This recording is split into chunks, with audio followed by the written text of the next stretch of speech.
Kim Jong-un, the current leader, has been in power since then.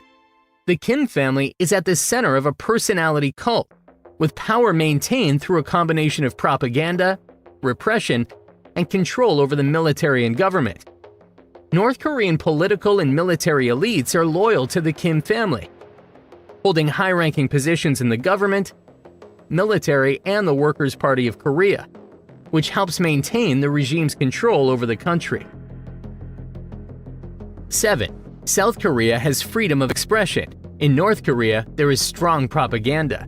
South Korea is a democratic country, with a free press, with a much less widespread use of propaganda than in North Korea, although it is certainly not absent, as is actually the case in most countries, in some cases more reasonably than in others.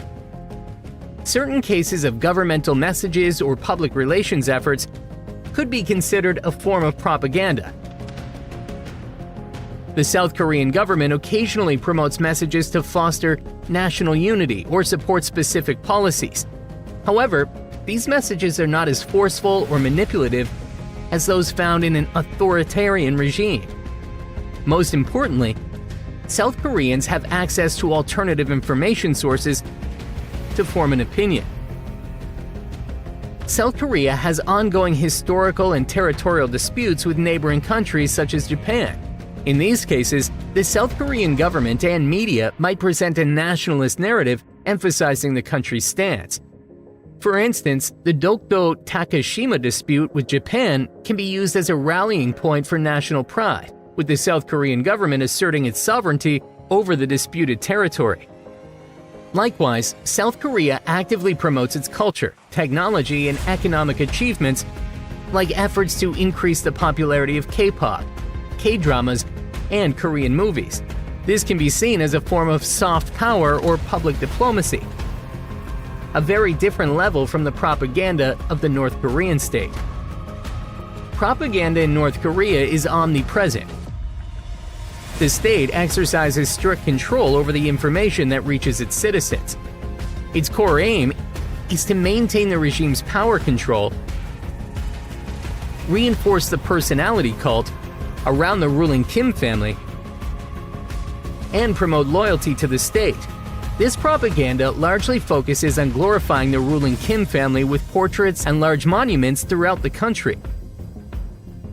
In homes and workplaces, it's usual to find portraits of the dynasty's leaders.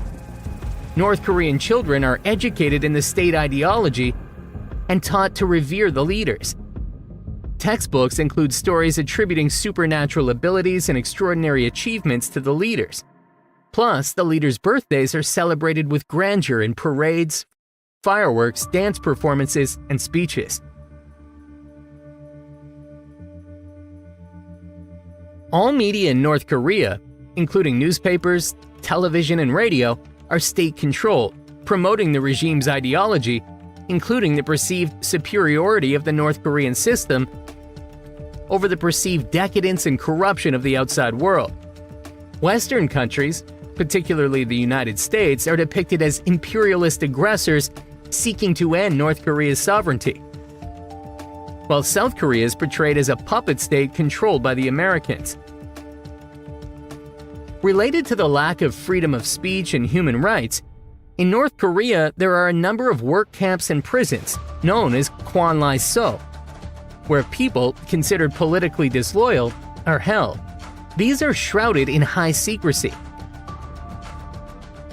but it's believed that tens of thousands of prisoners live in poor conditions, with forced labor and possible tortures.